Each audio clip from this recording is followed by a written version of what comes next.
My never I say ma PENDREAM TV. PENDREAM TV there. I see them yopo. You are most welcome to PENDREAM TV, the only channel that brings you the best and latest updates in politics. If you are new here, please don't forget to subscribe to the channel. Hit the notification bell for more updates. Like and also share to other members to watch as well. You can also leave a comment after watching or send us a voice note on our WhatsApp number, which is 0277 128 777. Thank you. I want you to join me listening to what transpired in Parliament today. In fact, it was a heated debate between Abang Bagben and the majority speaker, who is now the minority speaker, Makin Afenyo. Join me, we'll be right back. You have just delivered to the House. May you kindly refer to the stand. Mr. Speaker, I do not command any standing orders. So you may resume your seat then. Mr. Speaker, Mr. Speaker, Mr. Speaker, Mr. Speaker, Mr. Speaker, you are the father of this House. And Mr. Speaker, you have communicated to the House a position you've taken. It's been our practice that any time you have come out with a formal communication, you give opportunity to leadership to make a response. Mr. Speaker, if today you do not want me to talk, Mr. Speaker, that should be. But Mr. Speaker, if you say that, Honorable member, you got it wrong. It's not the practice of the House that any time I come with a formal communication, I allow members to make comments. That's not the practice of the House. It's never been the practice of any of the houses that I have been member from 1993 to date. I have not had that as any practice of the House. Some speakers, including myself, may entertain some comments from members, but it is not a practice of the House. Mr. Speaker, if it pleases you, I would like to make some few comments on the matters you've raised. Because, Mr. Speaker, these are very grave matters. The matters you've raised are not light matters. They are very grave matters that I would want to comment.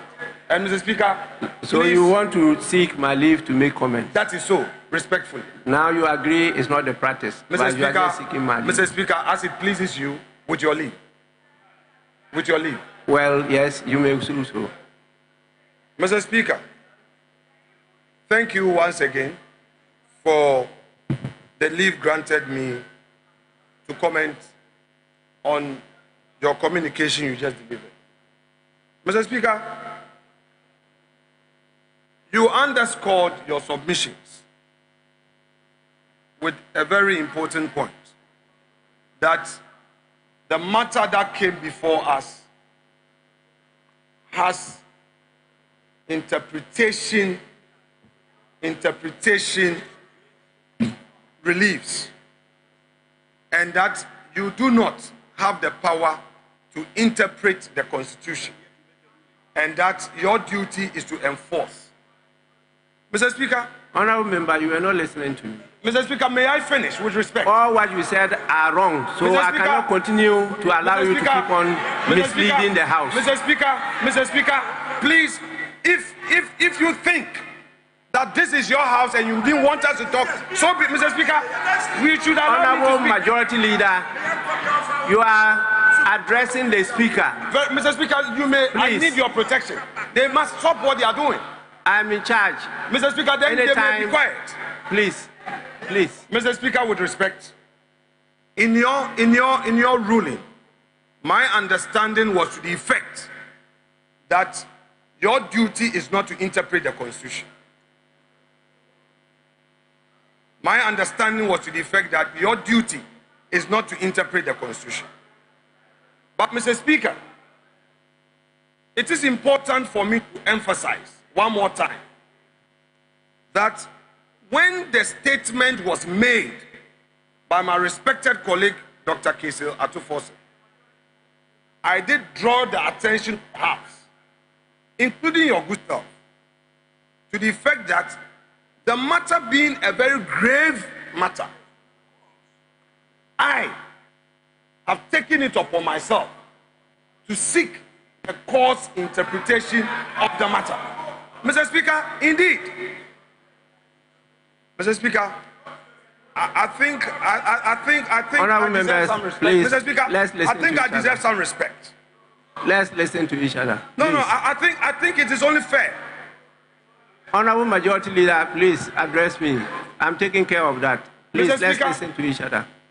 I did indicate that I have filed a process at the Supreme Court. And indeed, Mr. Speaker, the bailiff of the court had attempted to serve the process on the Director of Legal Affairs, and the Director of Legal Affairs and the entire legal directorate refused service because, according to them, there was a circular stating that they can only be served on Mondays. I saw the circular myself. Subsequent to that, I, as hearing the intention of Mr. Speaker to come to a determination in one way or the other, directed service, which is within my rights. Mr. Speaker, yesterday, Parliament was duly served. Honorable Member, please, I didn't want to interrupt you, but you are the Majority Leader and the leader of this House. As at the time you were directing service yourself, you took the trouble of coming to Parliament with two persons who are alleged to be bailiffs and went to the legal office to yourself, directing officials of the legal office to receive the service. You are a member of Parliament. I am the Speaker. It is my duty to protect your privileges and immunities. In doing so, I had a discussion with the Chief Justice, and we came to an understanding that in the meantime, the Chief Justice issued a directive as to how service of members of Parliament, some officers of Parliament, and the Speaker could be effected. I communicated this to the House and discussed it with you, the leaders. We said that as we go along, we will together, Parliament and the judiciary, particularly led by the Supreme Court, come out with a legislation on this issue of privileges and immunities of Parliament, members of Parliament, and specified officials of Parliament. We discussed this. Based on this discussion, the Chief Justice issued a directive to all registries of courts in the country. And it is stated clearly there that the Speaker can be served on Mondays during working hours. There were reasons why we came to those agreements. You are aware of it. Yet you kept on insisting that service be effected whilst the Speaker was presiding over the proceedings of the House. You, as leader of the House, as majority leader, you are saying that this was service because you threw the court processes on the table and walked away. Is that how you effect service? Please, to quote the common parlance, don't go there. With respect, for the past 12 years, I have accorded you every respect, and I'll continue to do that. Mr. Speaker, the facts you put out are not true. Mr. Speaker, these are credibility issues, so I will respond for the record. Mr. Speaker, somebody has told you something. Mr. Speaker, you reserve the right to be there to make your point. Let me make my point too. Mr. Speaker, no way. Mr. Speaker, no way.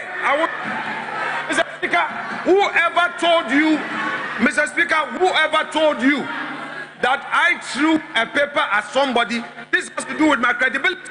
I will not allow hands. Honorable member, you don't listen at all. Mr. Speaker, I do. I never said Mr. you. Speaker, you said I never said you threw a paper at anybody. Mr. Speaker, I Mr. never Speaker, said that. that's exactly what you said. Let the Hansa check it. You Mr. see, Speaker, that is what you said. You are being carried away by your Mr. anger. Speaker, You are not listening. Mr. Speaker, I'm not angry. Honorable member. Honorable member. Mr. Speaker, I'm not angry. I said the court process was thrown on the table in the office. I never stated it was thrown by you at any person. Mr. Speaker, you said I allegedly said some bailiffs. Alleged bailiffs. No. Mr. Speaker, then clarify. Please. Mr. Speaker, with Listen respect, to me. Mr. Speaker, listen. Honorable Majority Leader, I don't want to proceed to make some orders. Please, resume your seat. I'm very serious about that. Mr. Speaker, please, resume your seat.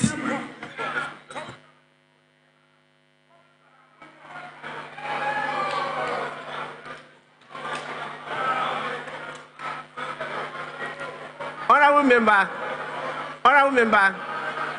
your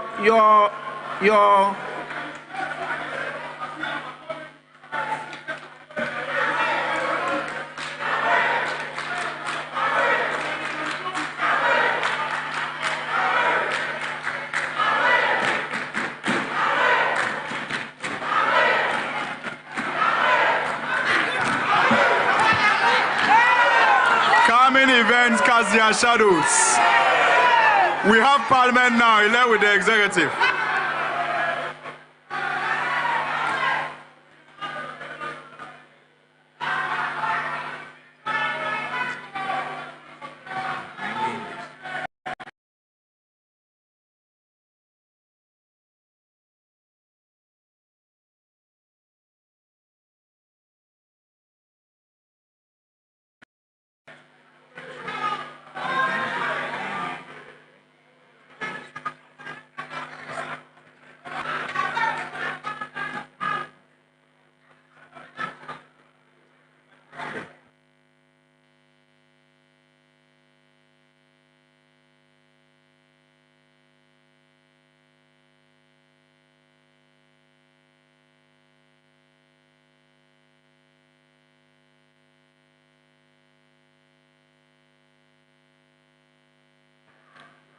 Honorable members, please kindly resume your seat. Minority Leader.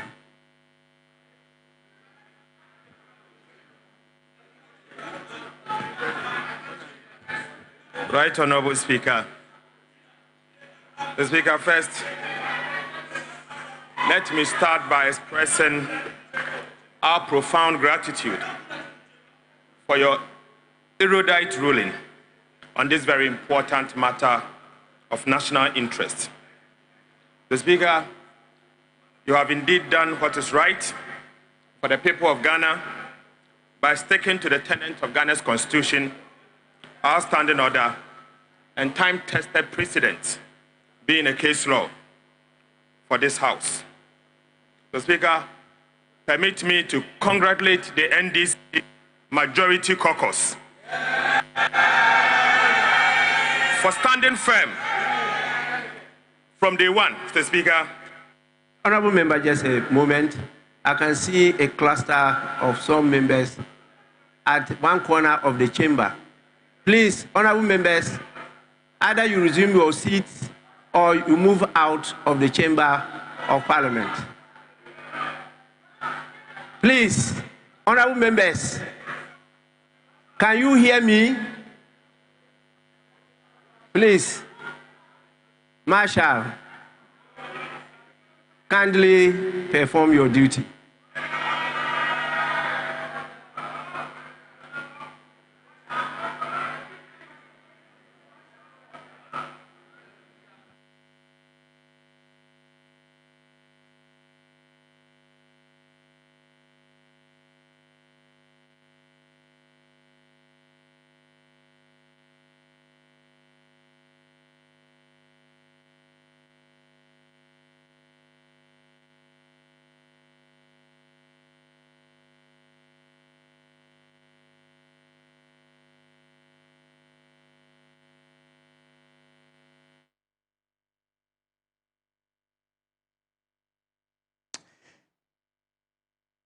Very, very, very interesting developments coming in there from the House of Parliament right now. There's a breaking news story, and of course, as it's just come to your notice and attention right now, the Speaker of Parliament, Alban Sumana Bagbin, has declared 4 seats vacant, 1 for the National Democratic Congress and 3 for the New Patriotic Party. This automatically makes the NDC the majority side of Parliament right now. This heated debate in the House of Parliament just gone by. You saw Afenyo, who represents the NPP side of Parliament, arguing very fiercely against the Speaker's decision. And just before we came here into studio, you were hearing the NDC leader also expressing his profound delight about the Speaker's ruling. Let's go back to Parliament right now. Ato Forson, who represents the NDC side, is on the floor making his point. On our responsibilities to work for the people of Ghana. Today is the beginning of the process to reset Ghana. The Speaker, our country has gone through a lot. We have always made our point, but unfortunately we've not been able to succeed because we're not having the working majority. But now we have the working majority. Right, Honorable Speaker, beginning the next parliamentary sitting will begin the process to take over as the majority caucus of this parliament. And we thank you for the opportunity. The Speaker, we have taken note of the fact that our colleagues, the minority caucus, the new minority caucus, have just walked out. But that will not stop us from doing what is right for the people of Ghana. We will do what is right. But their conduct exactly reflects the work of a minority of the Speaker. We thank you very much for this ruling. Thank you, Mr. Speaker.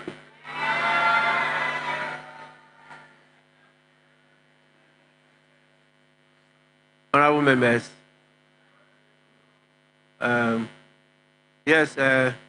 Chief Whip. Mr. Speaker, unless you have any further information, I will move for the House to be adjourned till Tuesday next week, Mr. Speaker. I so move. Honorable members, at least we will need to take the correction of votes and proceedings and official reports. We need to take that.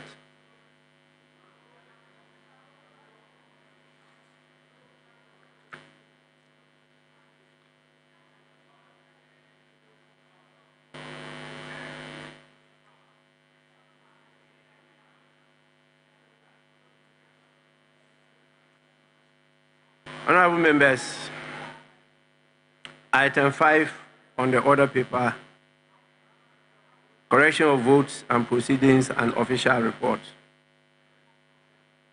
We will start with the correction of votes and proceedings of Wednesday, 16th October 2024, page 1.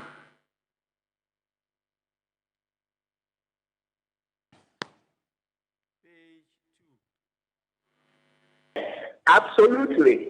I didn't expect any other result, of course, but we know that practically it could have gone the other way. But your key word is, did I expect this? And I said, sure, because reading Article 97, I didn't see how a reasoned opinion will go in a different direction, because the key point is that you're on the ticket of one party.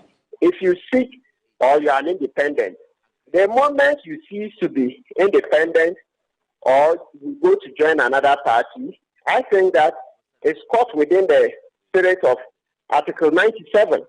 So when I heard arguments like, oh, no, those parliamentarians who have joined, let's use the NPP one, so those who are independent and then have joined the NPP. So I'm Mwakwe Siama, or those who are NPP and have gone independent have not crossed the carpet. This is new. They are talking about a future parliament. I was surprised. I was like, what kind of arguments are these? The moment the person has joined a political party that he wasn't a part of, you can expect that for the rest of this parliament, He'll be working with them. As soon as, once he has filed on the ticket, so let's use an example. Ay3 came in as an independent, right? So now he decides to join the NPP. Even though it's filing for the next election, you can even imagine, the kind of back and forth, the kind of negotiations that went on behind the scenes before he joined the NPP. And so you can expect that if they are doing any business in Parliament, he would join in, right? So for me, what the Speaker has done is the right thing, which is that, listen, once you've changed your colors, the seat be declared vacant. But there were some, Mr. Pegbu, who argue that these people do not represent themselves. They represent thousands of people. And so it was incumbent on Parliament to hear them out, to listen to them on whether or not they indeed were defecting from their political parties, and not to make a hasty decision, a decision that could affect hundreds or millions of people. Now, so the people have a remedy against these persons. Remember, it's a democracy.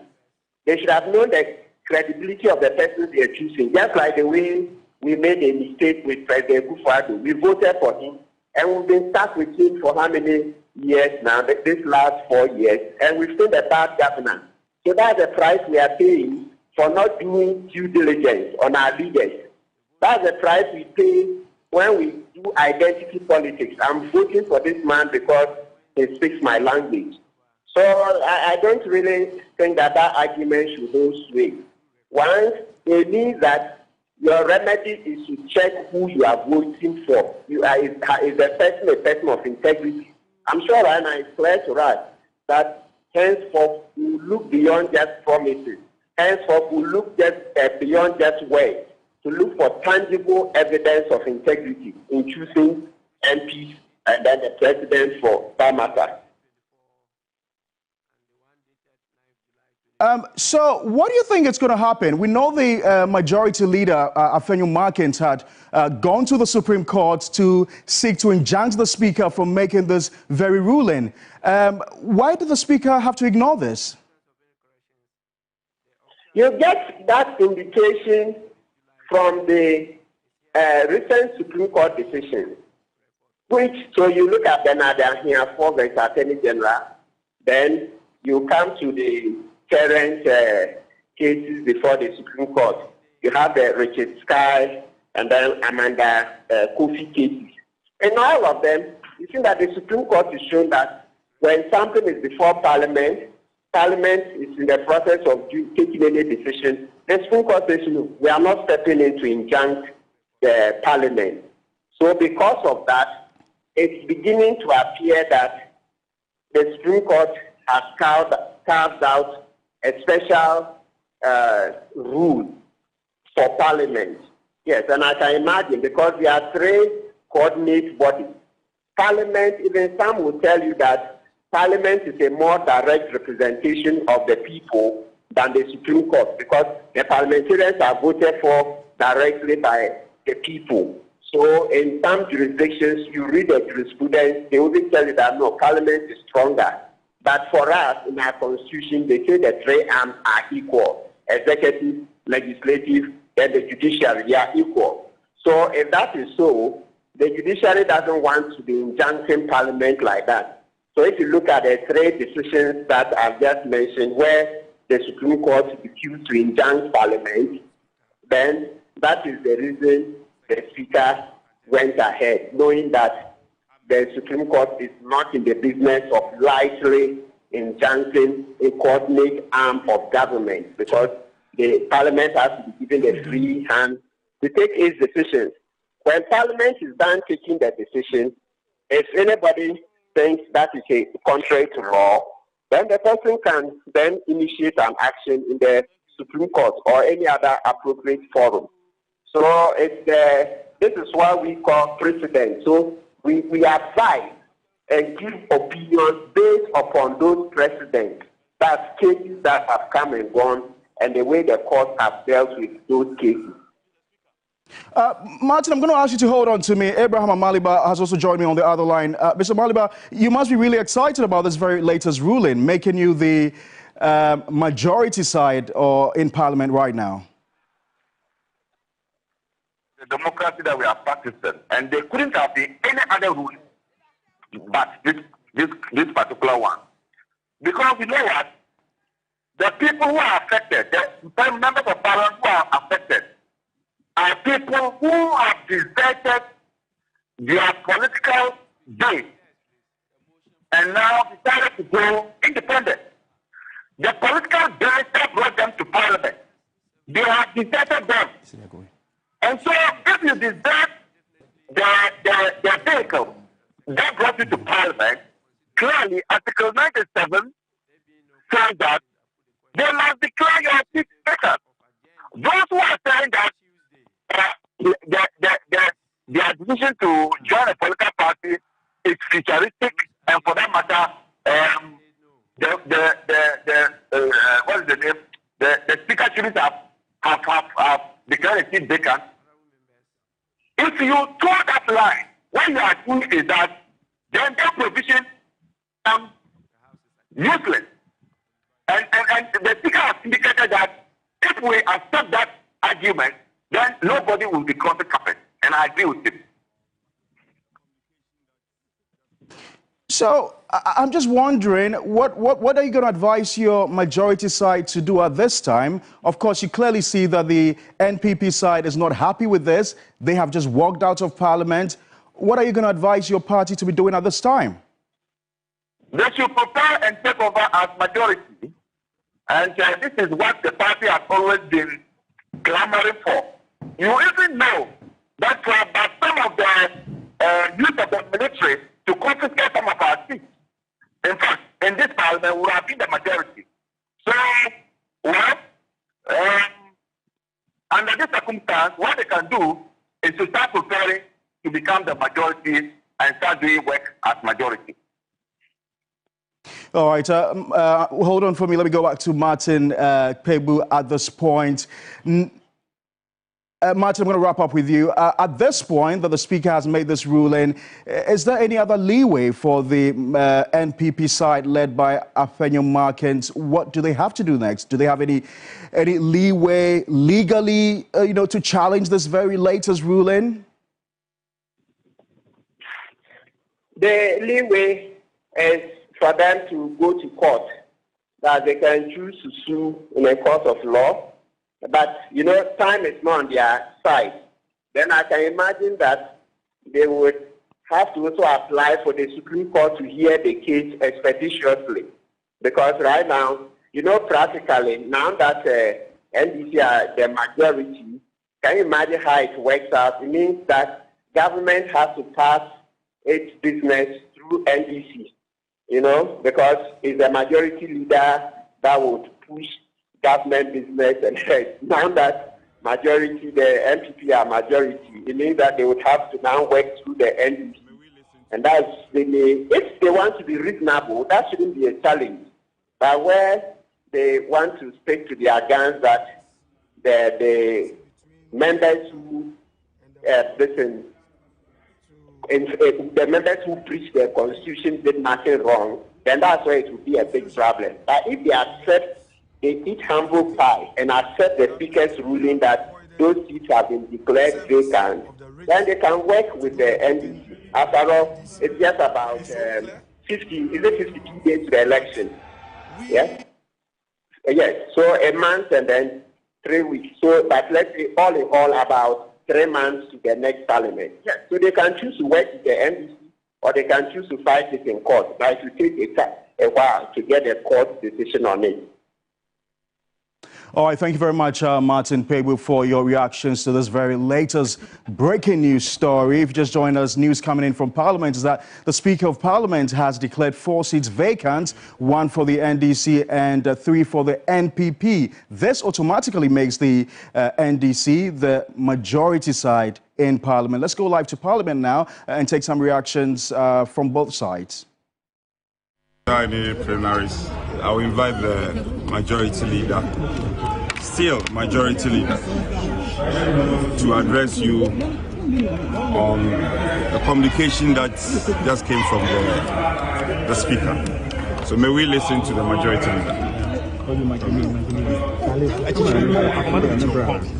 All right, so we've just witnessed a conspiracy between the Speaker and the minority to bring confusion in the House.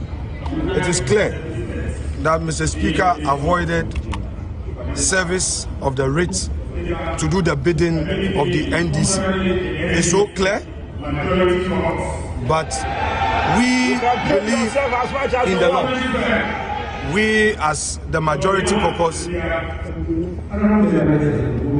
immediately are boycotting Parliament until this matter is determined by the Supreme Court.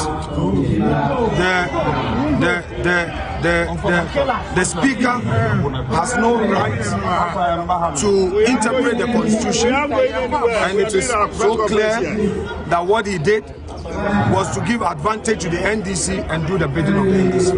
We are not going to go further to litigate. We have a process at the court. We'll follow it up. If the court makes a pronouncement, we'll respect the orders of the court. But because we believe that the issues we have raised are issues for interpretation. Thank you very much. Let's go live to the phone lines and I speak to Dominic Ayine, a lawyer and also a legal member of the NDC team. Ms. Ayine, you are in Parliament right now. You've had Afenyo marking its allegation about conspiracy between yourselves and the Speaker of Parliament. How do you react to this? Well, I do respect the views of the former majority leader. He's a senior colleague of mine in Parliament. And he leads an important caucus. That is now the minority caucus of Parliament. The issue that he has raised, I think that it is unfair for him to say that Mr. Speaker gave this ruling in order just to give an advantage to the NDC side. There were issues of public interest that were raised by the former minority leader, now the majority leader, the Honorable Atu. And basically, he brought to the attention of the House the fact that certain members of the House, including one person from the NDC, had violated Article 97 G and H of the Constitution. And therefore, he wanted Mr. Speaker to take action in accordance with the Constitution and the standing orders of Parliament. And he invited Mr. Speaker to do this, drawing Mr. Speaker's attention to an existing precedent where the Right Honourable Michael Quay ruled that the Formina MP, who had declared his intention to run independent and had been so reported by the NPP General Secretary to the House, had vacated his seat within the context of the meaning of Article 97 of the Constitution. So, Right Honourable Speaker allowed members to make comments. I was one of the senior lawyers who argued in favor of adherence to the Okwe precedent, and then the fact that the actions of the 4 members must have instantaneous consequences to make sense. Those who argue that there must be, the consequences are futuristic, and that it contemplates a situation where you have expressed an intention to run on the ticket of another party or to run as an independent in the future, and therefore it will not have any consequence now. Okay, so read carefully the decision of Mr. Speaker today, because so you do reckon that this could happen to you again in the next 4 years. It could affect your side of the House. I don't understand the question. You mean you reckon that this could happen to your side of the House in 4 years' time or 8 years' time, and you're ready to face the consequences then? Well, of course. That's a political decision that we'll make when we get to that bridge. We will cross it. But how do you also react to? Adherence. No, please. Adherence to the letter and spirit of the Constitution is very important. It doesn't matter whether it is happening to the MP. It happened to the NPP yesterday, and it is happening to them today, and may happen to the NDC tomorrow. That doesn't matter. What matters is for us to adhere to the spirit of the Constitution. Okay, we gave to ourselves this Constitution to guide us in the conduct of our politics. Okay, we cannot now turn back on the letter and spirit of the Constitution just for political convenience. So for me, if it happens that in future a number of MPs on our side decide that they are going independent, that the speaker at the time should declare their seats vacant. How do you react also to Afenyo's viewpoints that the Speaker of Parliament does not and is not vested with the powers to interpret the Constitution? You see, constitutional interpretation arises where there is an actual controversy, where different meanings are being accorded to phrases and expressions and words in the Constitution by different parties. All right, in a manner that gives rise to an actual controversy. What we asked the Speaker to do was basically to inform the House that the factual circumstances merited the invocation of Article 97 of the Constitution. We never asked the Speaker to interpret the Constitution. There is no ambiguity. There is no, lack of clarity in what the Constitution says.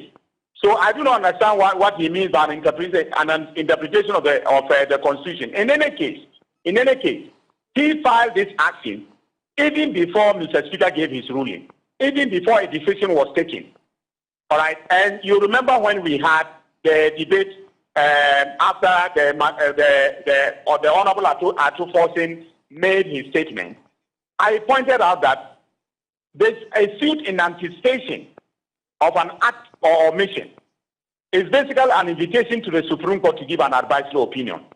And you cannot say that now, ex post facto, certain factors have occurred. And therefore, the Supreme Court should take judicial notice of those, factors in order to come to a decision. What the Supreme Court will take account of is what you stated, the fact that you stated in your statement of case, verified by an affidavit in verification. So was the plaintiff in the case, okay, swearing to, facts in verification of future occurrence of something in Parliament. It is my imagination as a lawyer for him to say that there is an arguable case before the Supreme Court to interpret Article 97 of the Constitution. Right. But of course, we have to wait to hear what the Supreme Court has to say on this matter. Right, Mr. I've got to say a big thank you to you. Thanks for joining us here on our breaking news story segment here tonight. There's more on the story on News 360. You've got to stay tuned in at 7 p.m. for News 360. The breaking news story is that the Speaker of Parliament has declared 4 seats vacant, 1 on the side of the NDC and 3 on the side of the NPP. This automatically makes the NDC the new majority side. They are extremely elated, happy and excited about the Speaker's ruling. The NPP side, led by Afenyo Markin, however, are disgusted about this ruling. Afenyo Markin is alleging a conspiracy between the Speaker and the NDC side of the House. There's more on this, all the legalities, many more reactions coming up later on News 360.